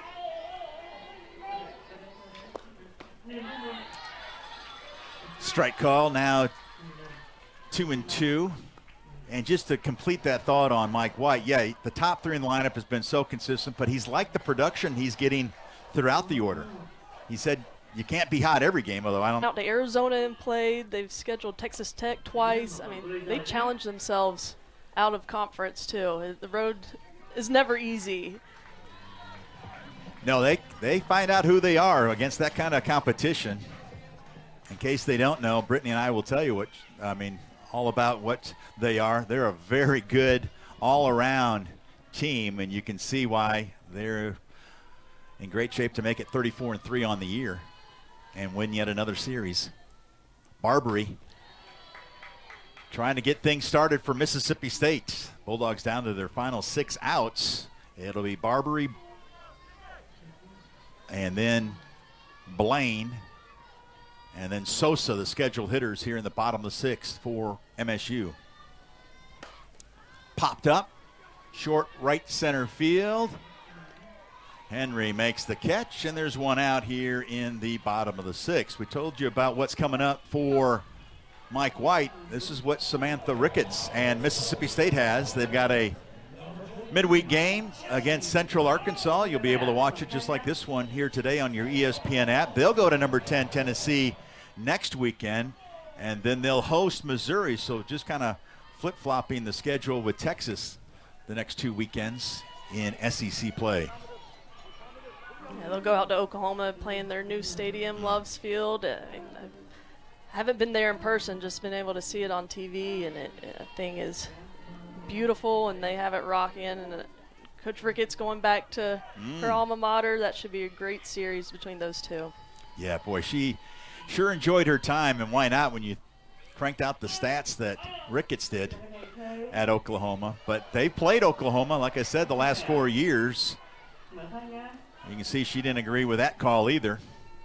Yeah, I think shaking her head. Frustration on both sides have been mounting. There you see Blaine coming down to talk to the third base coach, Tyler Bratton.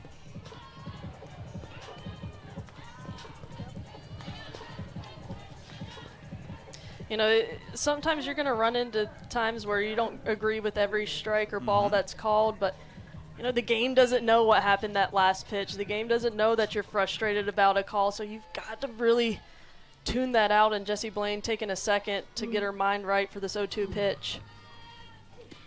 Swing and a miss. Tegan Cavan now with 6 strikeouts on the day.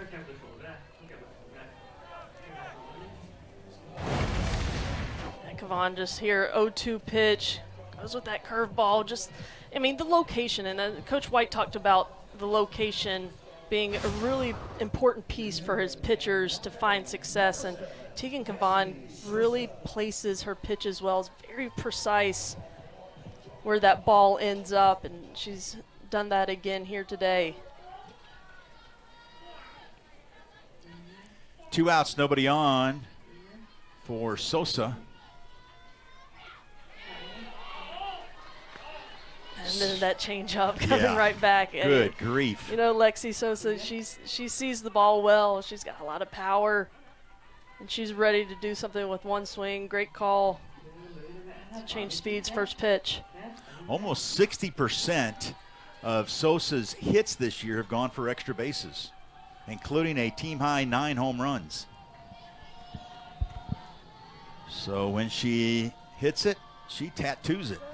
She doesn't mess around, does she? No, she doesn't. There's a smash. Speaking of extra bases, down the left field line, into the corner. And Lexi Sosa has a double, the first extra base hit of the day for the Bulldogs. If you're a Mississippi State fan, you needed that one. You needed some life brought back into this team. Lexi Sosa turns on this pitch, sneaks it inside the left field line, gets lost down in that corner like we saw Ashton Maloney do at the beginning of this game. Lexi Sosa trying to get something started with a double with 2 outs. 5th two-bagger of the year for Sosa. And here's Sells. Kiara Sells, 0 for 2, a strikeout swinging, and then a fly out to left. Bulldogs' best threat was in the 4th when the first 2 batters reached. But State did not advance any of them. The next 3 batters, a fly out, a line out, and then a strikeout. Yeah, so far this game, State's 0 for 5 with runners in scoring position, 0 for 7 with runners on. Leaving some opportunities on the table when they're getting runners on. That's upstairs. And if you look, you flip it around, Texas is 5 for 13 with runners on base, and they're hitting 400 with runners in scoring position. That's why you're trailing 6-0, right? I think the numbers support yes. the score of the game.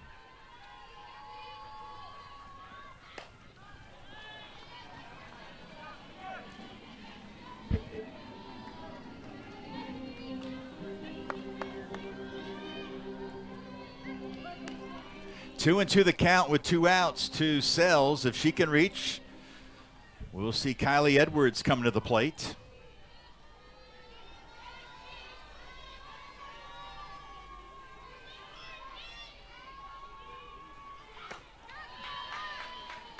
Count is now full. You know, it's a softball and numbers game. There's a lot of stats. We don't want to overwhelm you with a lot of numbers, but Cavan with 2 out. Hitters are only hitting $170 against her. She knows how to lock it down. Mm-hmm. Swing and a beat the number 1 team, and Texas had to come back from being behind in game 2. You know, they hung tight with them on Friday, and a lot of confidence can be gained, and this one's not over yet. No, that's true. Mississippi State can take a lot from this series moving forward. Yeah, they were 2 outs away from sweeping Texas on Friday night in that doubleheader. And to talk about, beating ranked teams, Samantha Ricketts now has 42 victories over NFCA ranked teams, which is 2 shy of the MSU record. With that schedule and this conference, she'll be able to add to that. That's for sure. Yeah. Coach Ricketts always talks about how they have the underdog mentality and how they like that and embrace it, but I don't know if they're going to be underdogs for much longer, just the way they've really put the pieces together and becoming a complete program. Yeah, hanging out in that top 20, you can't lay in the weeds when you're among the nation's top 20, that's for sure. That's right. Here's Stewart, Katie Stewart, 1 for 2 officially with a walk. Hunter is the runner at first. Brister is at second. There is 2 outs here in the top of the 7th. Bulldogs will have Edwards, Bernardini, and Hull, the scheduled hitters. And there's a line drive, and it's going to go all the way to the wall. Extra bases for Stewart. As Brister scores from second, Hunter checks up at third, and it's an RBI double by Katie Stewart, and it's now 7-0 Longhorns. Now following a walk, Josie Marion having trouble finding the the strike zones. This one trying to get too perfect with it to get a strike. Too much plate for Katie Stewart, and the hitter she is drives this one in the left center for an RBI double. 7th double of the year for Stewart. She's now driven in 56 runs. Jeez. And here's Leanne Good, the shortstop. In the previous 2 seasons, she's played every position except pitcher and catcher. You talk about a utility player. There's the line drive that's caught by Marin, and that will take care of the Longhorns. But they add another run, and they lead it 7-0 as we head to the bottom of the 7th.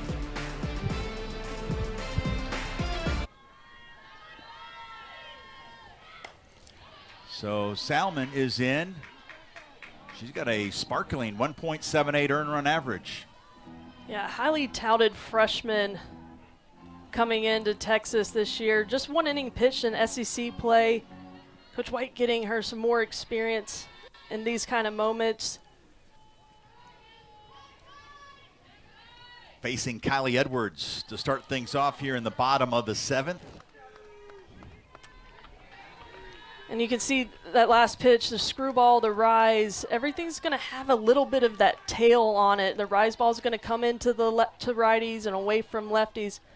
A lot of two-plane movement going up and east and west. Kylie Edwards going the other way and a base hit. She's reached base now twice today. That single and a walk earlier. And the Bulldogs have a runner with nobody out here in the bottom of the 7th. You know, Coach Ricketts talks about her team and how gritty they are and how they fight. Known as the underdogs, come from behind dogs, and they're down to their last 3 outs. But you play the last 3 outs for a reason. They have an opportunity to do something here, and getting a leadoff runner on base is that first step. And here's Bernardini, Morgan Bernardini, who is 0 for 2 against Cavan. A ground out and a strikeout. Hitting now at .333.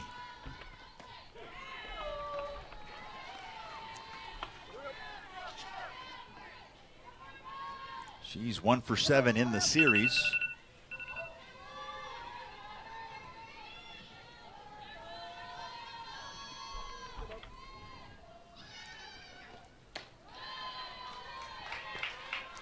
Two and 1 the count to Bernardini. Bernardini is got 26 ribbies. Sacco leading the way with 33. This one's chopped, had a little sauce on it, and it's going to spin foul. Good play there by Brister, who is now at third base, replacing Mia Scott. She pinch hit for Scott in the top half of this frame.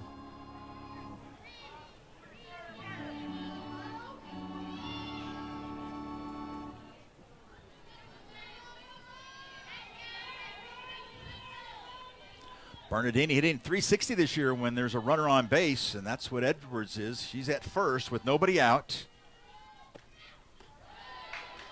That's upstairs.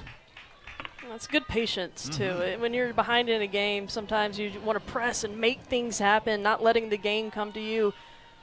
You're not going to win this game with one swing. It's about stringing some good at-bats together.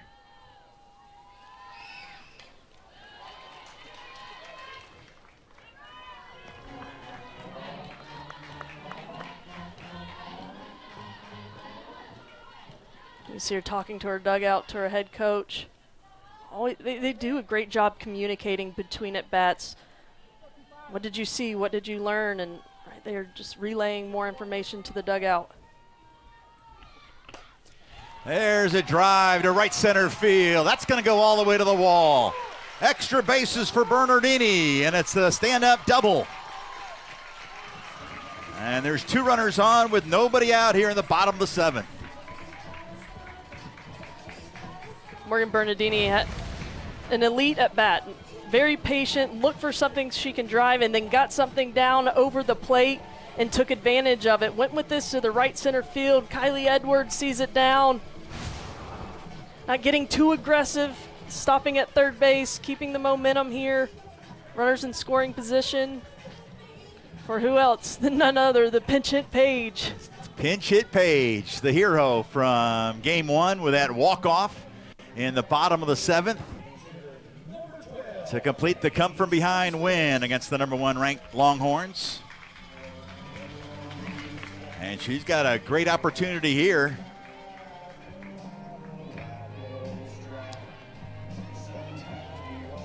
Catching some rays as well.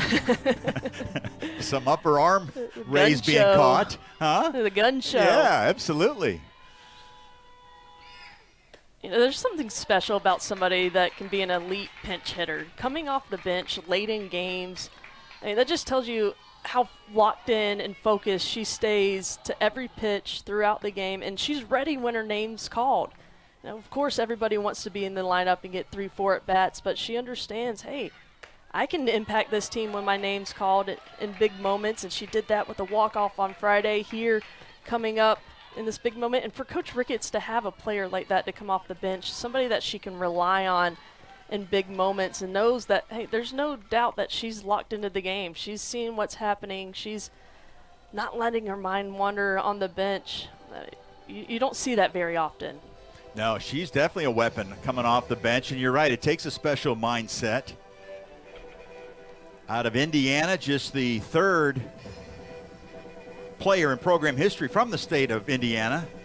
Of course, Kylie Edwards also there from Indiana. And the first since 1999. Grew up with fellow Bulldog Sarah Phillips. And we've got some action in that Texas bullpen. That's Gutierrez. The next pitch is going to be a strike. You know, with all the stats we have, I feel like that should be one of them. Right. What is the ratio? I think it's high. It's smart by a pitcher because you're already, for the coach to come out and talk to you, it's already a little shaky.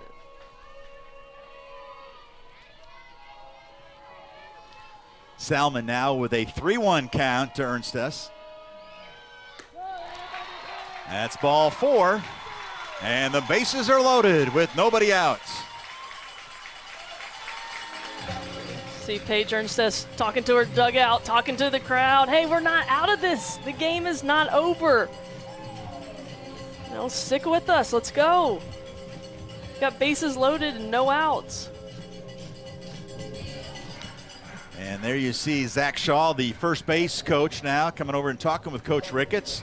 And there is going to be a call to the bullpen as Salmon does not retire a batter, and all 3 runners are her responsibility. We'll tell you more about Gutierrez, the new pitcher, when we come back. Bulldogs trying to rally here in the bottom of the 7th. For Texas, the junior coming in to try to close the door on Mississippi State as the Bulldogs have rallied here in the bottom of the 7th to load the bases. Boy, how about those numbers? She's won all 7 of her decisions, and that is an ERA of 1.16. That'll hang out on the top floor.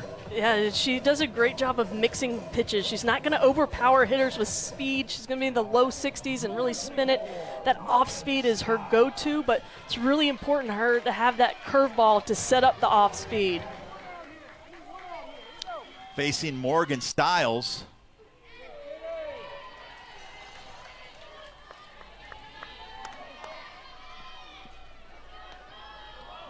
Right now, Gutierrez is currently tied for the program's career saves record. And she gets ahead of Stiles 0-2. Morgan with a ground out and a fly out today. Dropped the batting average down to .304.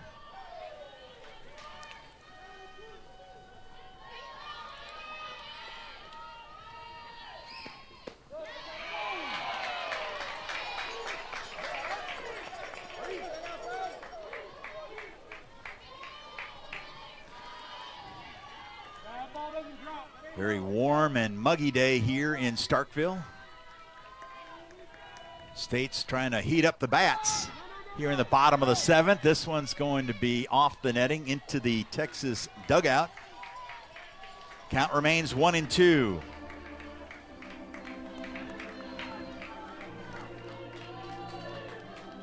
Texas trying to go 14-1 this year when hitting a home run. They had one by Mitchell back in that 4-run 5th. Here's the fly ball to right center.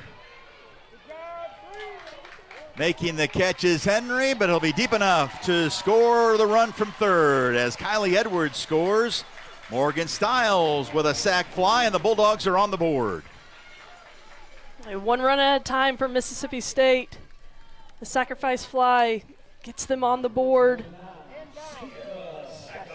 and gets to the top of their lineup. And if there's a player that's due, it is this next hitter, Sierra Sacco. Yeah, a couple strikeouts and a fly out to right for Sacco. Former slapper, no longer thinking 60 feet though. What a transformation. And Brittany, you've been around this game for many years. This is some rarefied air, isn't it? It sure is. I mean, just to see how she's been able to let the slapping go. And for a lot of hitters that have the ability to slap and hit with power, that slap is almost like a security blanket. When they get behind in the count, they could just tap the ball, get on base, and they always had that in their back pocket. And you can see the numbers this year when she's let that go. There's the fly ball to left. Stewart makes the catch, but that's going to be a sac fly for Sacco as Bernardini will score. And the Bulldogs have cut it to 7-2, but they're down to their final out.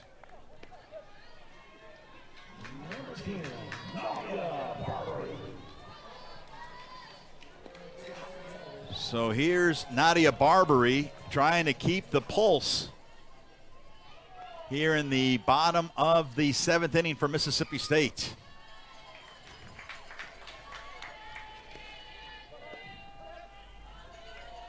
Yeah, that graphic showing the turnaround. 2 home runs from 22 to 24 for Sacco and 5 this year. Boy, Kyle Apat, he's been on fire, hasn't he, with the graphics, our producer? He's been great. A lot of hard work and a lot of great execution. Nikki's done a nice job directing, along with the rest of our SEC Network crew. Glad you have spent your Sunday afternoon with us. You know, Nadia Barbary up to bat. She has had a great weekend against Texas, a hit in every game so far, showing good patience here. She's really seeing the ball well.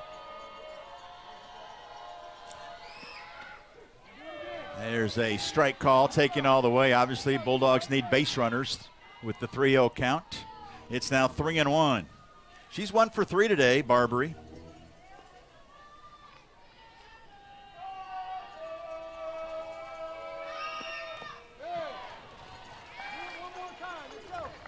And now the Bulldogs down to their final strike.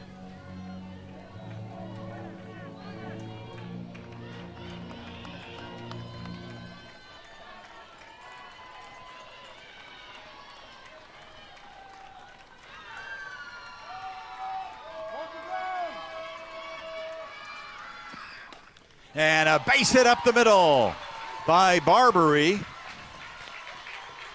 And the Bulldogs still have a heartbeat here in the bottom of the 7th. They do. If you're a Mississippi State fan or one of the coaches, you've got to appreciate this never say die attitude in the fight in the bottom of the 7th inning. They've got a mighty big hole to dig out of, but hey, they're clawing. They're clawing and scratching their. There's a strike called. Blaine 1 for 3 today against Cavan.